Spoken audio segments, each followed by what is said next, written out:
This is the Pooja and Gurdeep podcast. From 98.1 CHFI Studios in Toronto, Canada. Hey Toronto, this is Ed Sheeran. This is Kelly Clarkson. Hi, this is Bryan Adams. This is Adele. This is Madonna. It's Michael Bublé, and you're listening to the Pooja and Gurdeep Show. It's fun. They're amazing.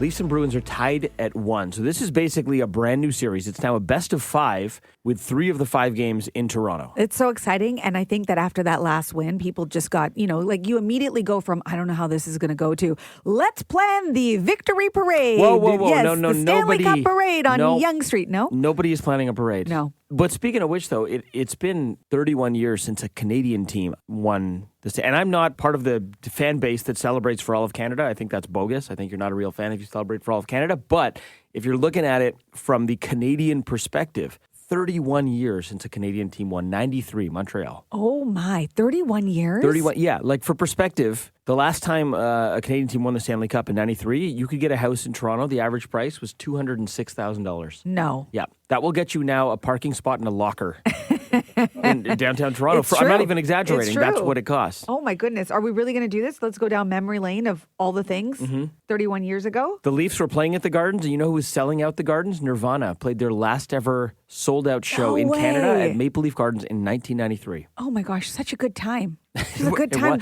Not if you were working minimum wage, though. $5.15 was minimum wage. Oh, see, I just got in at the $6.85 when I started making minimum wage when I was working retail. Yeah, was $6.50. A liter. Didn't gas just go up like 14 cents last week? One of the days. Gas was 52 cents a liter in 1993. Wow, these are great stats. Like when I think of the 90s, the first place my mind goes is the Running Man. Don't you just miss the Running Man? I mean, people just were running on the spot. Do you understand? I mean, you can still do that today. Yeah, it just people look at you funny, but there was a time where we were all collectively on a dance floor and then just running in a spot and not moving. And you were probably wearing Doc Martens while doing it, which are back now. Yes, and overalls with only one side clipped because you're a rebel like that. You know what didn't exist yet in 1993? The Spice Girls, Google, the Toonie, and the Toronto Raptors didn't exist other than the Running Man. Is that what you missed the most from the 90s? That's your thing. Yes. You know what I miss most from the 90s? I miss boredom. What? I miss boredom. We're not bored anymore because there's always a distraction. There's always something to do. There's something to Google. There's something to watch. I miss boredom because when my brother and I were bored, we got creative and we invented stuff. Ah, okay. When there was nothing else to do, we invented a hybrid version of baseball cricket that we played on the driveway, which was so fun. It was a mixture of the rules of baseball and cricket. We invented a game called hand hockey. We invented scavenger hunts around the neighborhood and around the house. Your answer is just so like deep and well thought and out. Yours is the Running Man. And I'm okay. Yeah. All right. Kind of sums us up. This is too deep for me. I just wanted Rachel's haircut. From CHFI Studios, It's the Pooja and Gurdeep podcast. They have wings, but cannot fly. They're birds that think they're fish. It's World Penguin Day today. Aww. Come on, we love penguins. They're adorable. They waddle They're so around. cute in their little tuxedos. Yeah, I'm not sure what they actually do, but they're just adorable. And their webbed feet. Yeah, and they kind of like avoid prey, like for the most part. Like they kind of just do their own thing. They live away from most other animals. Yeah, and sometimes like they'll huddle together so that they can like protect themselves. Yeah, they flock together. They flock? Do they? They don't fly, do they? Playing with no, they don't fly. They don't fly. I think everything we know about penguins we pretty much learned from March of the Penguins, narrated by Morgan Freeman, which you just heard. But before Morgan Freeman and March of the Penguins, we learned everything we knew about penguins from this lovable show called Pingu. Woo!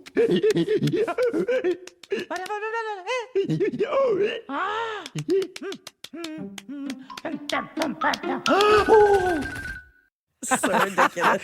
Not as informative as Morgan Freeman. And it doesn't make them as lovable because like maybe as a kid you enjoyed that, but like right now that just sounds like irritating. Yeah, I used to watch that in high school. It was amazing. It was? It was so good. I watched it so much I actually speak Pingu.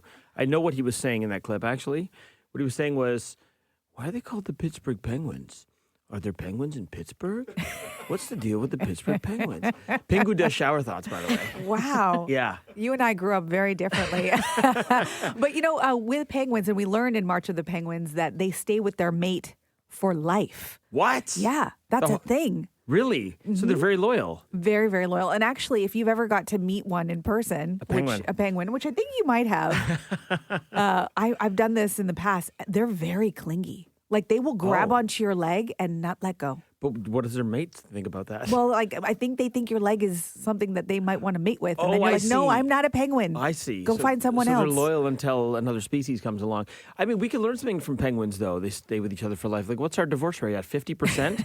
Why don't we? Are we really the most evolved species? Like, shouldn't we just be doing what the penguins do? Yeah, but we don't know what that comes with. It could come with a lot of sacrifices of just like having to put up with each So other. you think they're staying in just like unhappy mating situations, or doing it like for the kids? Well, yeah, and it's one of those things where like, well, this is, we're penguins. We have to stay together. The penguin's like, I just want to watch the game.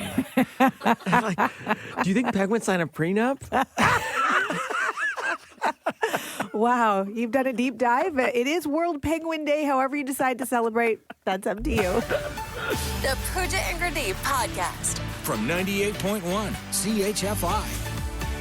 I'd much rather be forever in blue jeans, babe.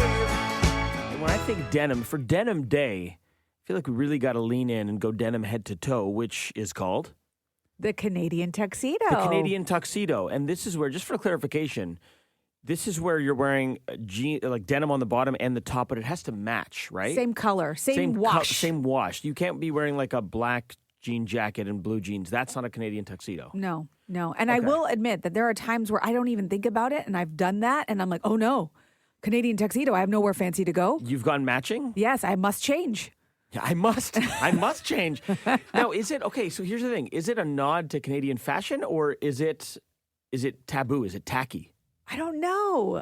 I mean, look, when you think about Justin Timberlake and Britney Spears when they did Yeah. it in 2001. Rihanna did it as well. Yeah. And she looked great. I think they look fantastic. Now, mind you, they are celebs, so maybe there's a difference there. It's about owning it. We need like Bieber to do it or something to bring it back. But the term Canadian tuxedo, I'm like, did we invent it? Like, why is this? So I did a little bit of digging, and this apparently is where the term Canadian tuxedo came from. It involves a Vancouver hotel, an international singer, and a famous denim brand. Ooh, tell me more. Good tease, right? So this apparently happened in 1951. So Bing Crosby, who loved Canada and was up here, he got like the key to the city as well. Okay. In 1951, he was in Vancouver, and he rolls up to his hotel, which was like a nice hotel, and he was wearing denim top and denim bottoms. And at the time, I guess in the early 50s, wearing denim was not considered upper class. It was considered, I guess, lower class. So the hotel denied him entry. What? He's like, They denied Bing? He's like, I'm Bing Crosby, here all the time. Yeah. They denied him entry. So this kind of became like an incident. It made the headlines. So Levi, like, smartly jumped up and basically designed a tuxedo made entirely out of matching denim top and bottom for Bing, basically as a publicity stunt because the story was getting so much play. And it happened in Canada, in Vancouver. And that is where the term Canadian tuxedo was born. Had no idea. It's an American singer, but it happened in a Canadian city. Yes, and now it makes me want to do the Canadian Tuxedo even more. Because now I'm like, ha! If you're going to commit to it, I think you got to go denim cowboy hat as well. It's a sign of protest. The Canadian tuxedo, and now you know. The Pooja and Gurdeep Podcast.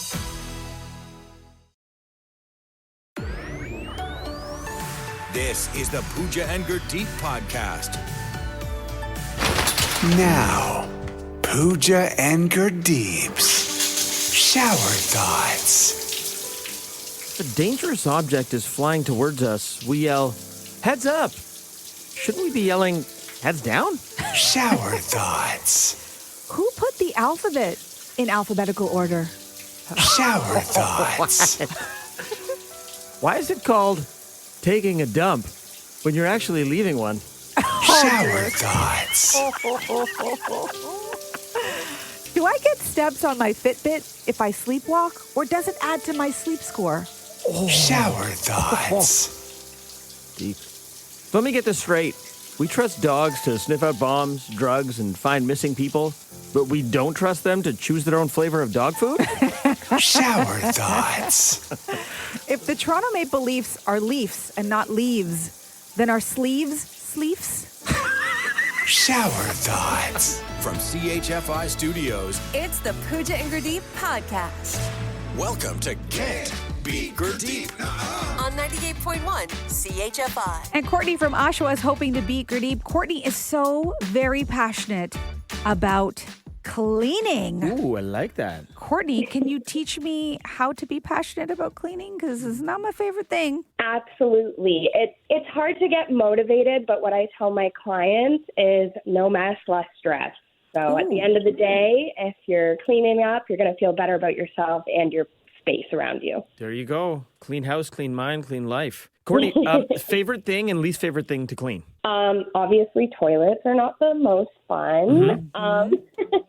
The best thing to clean would probably be kitchens because I'm very into kitchens, so I would say that. Okay.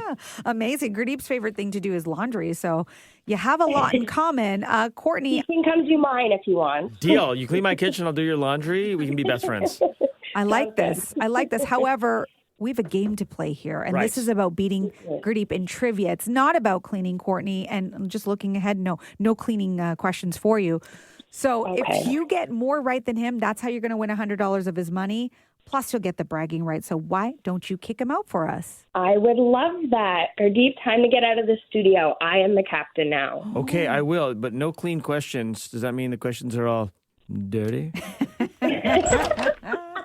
This is why he has to leave, Courtney. Okay, Amazing. He's gone. Here we go. In a recent survey, the character Noah from The Notebook was crowned top book boyfriend. Who played Noah in the film adaptation of The Notebook? Ryan Gosling. David Beckham is suing Mark Wahlberg's F45 fitness company for $10 million. What two-note sound signature do you hear between scenes on Law and Order? Oh. Dun, dun. The Spice Girls reunited over the weekend for an impromptu performance of the song Stop at Victoria Beckham's 50th birthday party. In Quebec, what other word besides stop would you find on their octagon-shaped traffic sign? Arrête. In England, British farmers are using Axe body spray to keep rams from fighting. In what city would you find the Rams NFL team? Oh my gosh. Oh no, I might have to pass on that. A new study says that writing down your thoughts and then shredding them can help manage anger. On what comedy show would you have seen Deep Thoughts with Jack Handy? I'm gonna have to pass. Okay. Saturday Night Live? Okay, Courtney, let's get Gurdeep to come back in and see how he does with the same 5 questions. Here we go. In a recent survey, the character Noah from The Notebook was crowned top book boyfriend. Okay. Who played Noah in the film adaptation of The Notebook? The one and only, the pride of London, Ontario, Ryan Gosling. David Beckham is suing Mark Wahlberg's F45 fitness company for $10 million. Hey. What two-note sound signature do you hear between scenes on Law and Order? Gong gong. The Spice Girls reunited over the weekend for an impromptu performance of the song Stop at Victoria Beckham's 50th birthday party. In Quebec, what other word besides stop would you find on their octagon-shaped traffic sign? Arrête. In England, British farmers are using Axe body spray to keep rams from fighting. In what city would you find the Rams NFL team?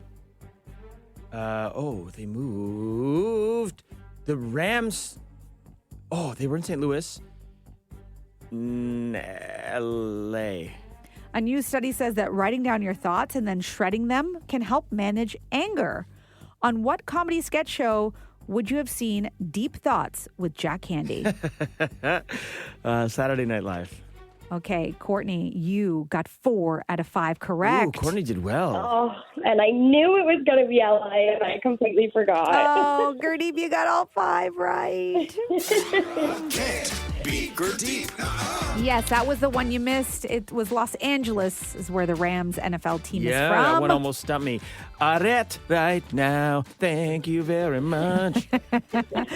Courtney, it was so much fun playing with you. Thank you so much. Thanks, Courtney. Thank you anyways. Have a good day. Thanks for listening to the Pooja and Gurdeep podcast. Listen to Pooja and Gurdeep live weekday mornings from 5 to 9. Only on 98.1 CHFI. Toronto's perfect music mix.